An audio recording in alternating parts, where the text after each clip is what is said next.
सानाम को सगुन दाराम मेना अब सानतार सावता यूट्यूब चैनल रे सानाम को ठेन ले सारा रिकॉर्ड जोहार तो हिंदू बन गपाल मारा बहे सब खेरवाल गंके तकिन किन रोपड़ लेना दिलीप सोरेन गंके तकिन अडिगान सावता समाज बारेते एमन कथा किन मेन कदा जहाते इफेक्ट न्यूर दाड़ेया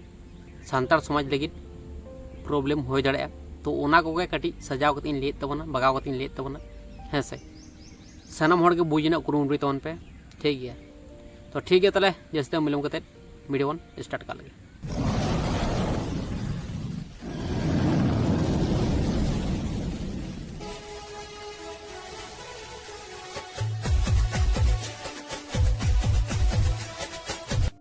तो पोलो ते जहाँ किन मेन दा कटी बन आंजम लगे तापर बन रपड़ कना चलो आलोबिन मानवा अबिना व्यक्तिगत व्यापार कना अबिन गिद्रा आलोबिन पढ़ाया उड़ा पढ़ाबिन स्कूल खुलोबिन परिकाठामो तैयारबिन चे नाम हिंदू साला पे मिसा कना आलो पे मिसा आछे आगे ठीक आपे नितम भाग्य समाज तैयार ताबन पे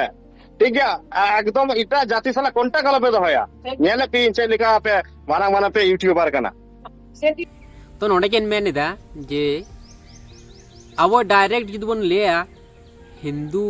रेन जहाँ सरस्वती कनाय उनी दो बामबन मनावया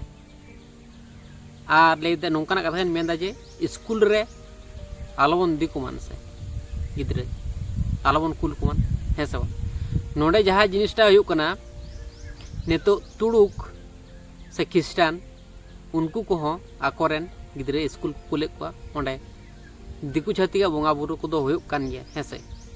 तो उनको को तबुर हो कि स्कूल को बंदोय दा कि है सा मांको बंदोय दा ताहले नोडे अब बुझना मेना तबना निये गे चेत चिके लेखान वा बेटारवा सरस्वती दो दिकु छातिक रन बोंगा बुरु कना है से दिकु छातिक स्कूल रे को बोंगा बुरुइदा है से बा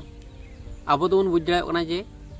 सरस्वती दो दिकु छातिक रन बोंगा बुरु कना है से ताहले स्कूल दो बन चला कना कंटिन्यू कोनो समस्या बनुआ किंतु जहाँ जिनिसटा हुयुक कना जखन गे दिकु छातिक रन बोंगा बुरुआ कमी कसने हुयुक कना से सरस्वती पूजा हुयुक कना उन समय के जुदी आम चलाव लेना एडेखान के समस्या बांग सिरचिया हेसे तो नौका रे आम दो स्कूल चला में से जखन पूजा पासा हुयुआ तखन ते आलम चला जेमन तुड़ुक को से ईसई को उनको को तो उनकान अक्तो रे बांग को चला आ चला रहे को असुविधा तो बनुआ हेसे किंतु पुष्पांजलि को चेत को मेना ओना को बांग एम लेखान के होइना एडेखान के दिकु छातिक अरसंग बांग बोलना अब ठेन हेसे अब दो होना को मेंटेन करते बन चलाव लेखने तो हुयुआ हेसे बांग कारण दो हुयुक कना अब दो उनका लेखना परिकाठामा बनु तबना ओना दो मेन तबना उन समय बन गपाल मरा ठीक है चलो हिंदू को दो बनुआ हिंदू को आलो बनेगर को हिंदू को एगर माने के अबिन मिटांग सांप्रदायिक द्वंद्व तैयार ना बिन चेष्टायदा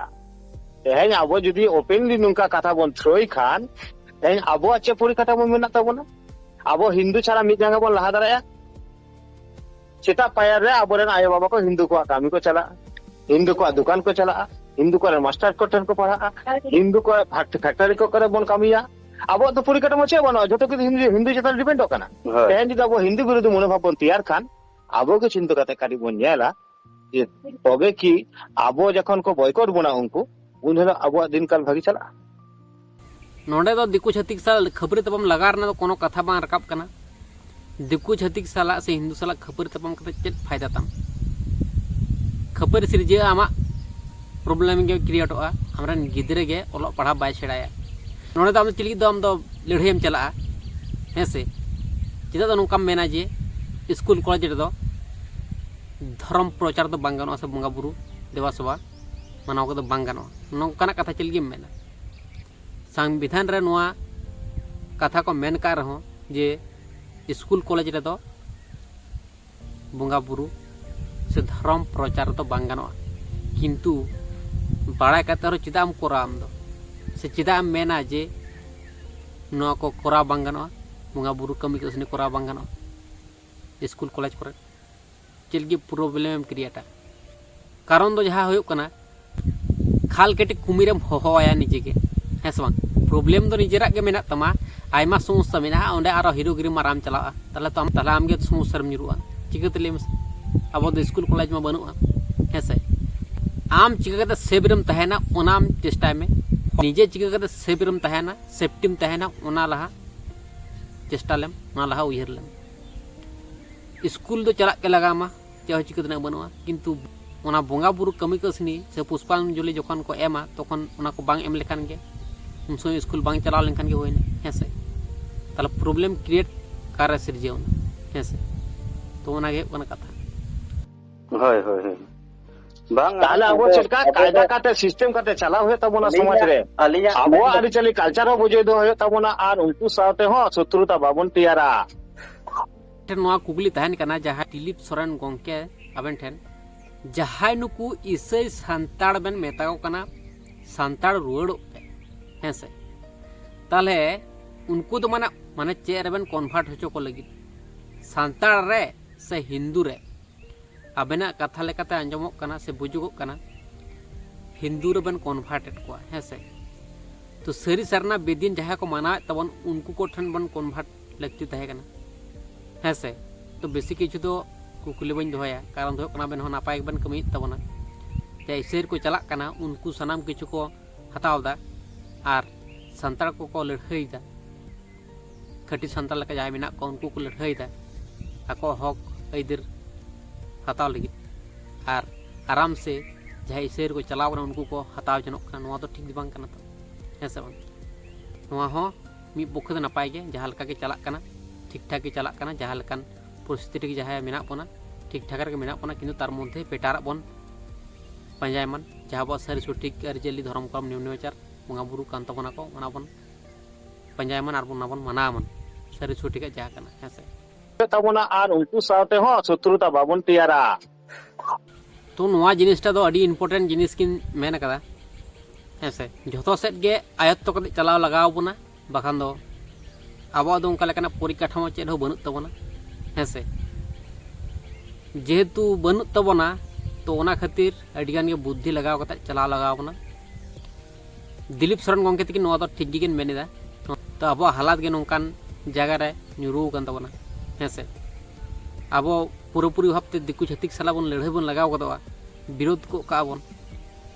होयते किछु हर को विरोधा ना जायगा रे किछु हर गोटा दिसोम रन हर को दाड़ावा की जहार ओना प्रॉब्लम क्रिएट कना ओंडे के मिद बार हर को चुनपुटी लेका को लड़ाई को लगावना हेसे जे हो चिकते बनुआ ओना खातिर मेना चुचा मेरे हाथ गंदो कते लाभ बनुआ निजे सेफ्टी जेते बन तहन मन उनका लेका बन करावा हेसे अकय साला खबरे तो बांग सिरजाव कते निजे जेमन सेबर बन तहन मन उनका लेका बन चिंता बने ठीक है चलो बिन आज मिटा कथा रे मिता बिना जे आबिन जदि मानावना इच्छा बिना ताबिना मानाबिन बाबिन माना अकय हो हिंदू उड़ा रे बाको अगु तो का बंगा होय तो जहां जिनिसटा हुयुक कना अब संताड़ सावता रे समाज रे मेना बना किंतु नेतो अडिगान जिनिस कोगे अब संताड़ सावता रे संताड़ समाज रे चढ़ो बोलाव कना हिंदू अरसंग ईसाई अरसंग इस्लाम अरसंग हेसे तो आयमा अरसंग अब संताड़ समाज रे बोलो कना नितो चढ़ो बोलाव कना किंतु नितो अब अचका तो बामबन मुछाव दाया बामबन सहा दाया कारण दो कना नितो अब उनका लेकना परिकाठामो उनका लेकना उन्नत जिनिस बनु तबना स्कूल कॉलेज दुकानदानी फैक्टरी उनका लेकना चेद हो उन्नत लेकन जिनिस बनु तबना हॉस्पिटल हेसे ताहले नोंडे अब बुझ लगती बिना तबना अब सान्ताड़ समाज रेना जहाँ तीना अब अरिचली धर्म करम बंगा बुरु मेना को तबना जहाना कोगे मेना धर्म कोड लगती मेना हेसे तो उना को अब सारी छोटी का पांजा लगती मेना तबना हेसे न बार बार ले तबन गे आर धर्म कोड दो गोटाय लगती मेना तबना पांजा लगती मेना तबना सारी छोटी का ओकाटा हो जड़या तो नुआ दो बांग कना जे अब बन पांजाय तबना अब सारी छोटी का ओका कना बांग कना ओना साथे अब एटा जाति को साला खपरी तक्को बन लगा नुआ दो बांग कना अब तला रगे उनका लेका मीमांसा बन फैसला बन जुक्ति तक्कर बन हजुआ ओकाटा सारी छोटिका कना ओनाटा बन मानावा हेसे उनकान को एटा जाति से एटा शत्रु को जहां मेना कोता बना जहां गे दोन मने को उनको साला तिरम दाड़ेया जखन आमा उनका लेकना परिकाठामो उनका लेकना दाड़ेयान जिनिस तहन तम तोर से आम दो उनको साला लड़ाई कदम दाड़ेया तला आम अल्तु फालतु खबर तपाम जोड़ा चल गेम तहना जाते आबो सान्ताड़ सावता रना सान्ताड़ समाज रना उन्नति हो मान नापाय मान जहाते ओना बन कुरुमुटिया किंतु हठात दो आबो जहा नितु चलाव हेज कना पोंग पोंगड़ा खन नुआ को टटका दो बदल दो बांग गानोग ताबोना होयतो किछु किछु जिनिस रे ख्रिस्टान को अरसंग बोलोगत कना किछु किछु जिनिस रे हिंदू को अरसंग बोलोगत कना किंतु अब खटी सान्ताल लेका मेना बोना हेसे अब तलारे जाते खबर तपम हिंसा हिंसा रेगे अड़िस बामन दोहया जाते सरी छुटिया जहा कना सरी छुटी का पांजा उडुक काते ओना बन मानावन हेसे नो गे हुकना कथा दो ठीक है ताले तेने बड ने बहिता कना चल चल सना मोटल सट कोड चौहार।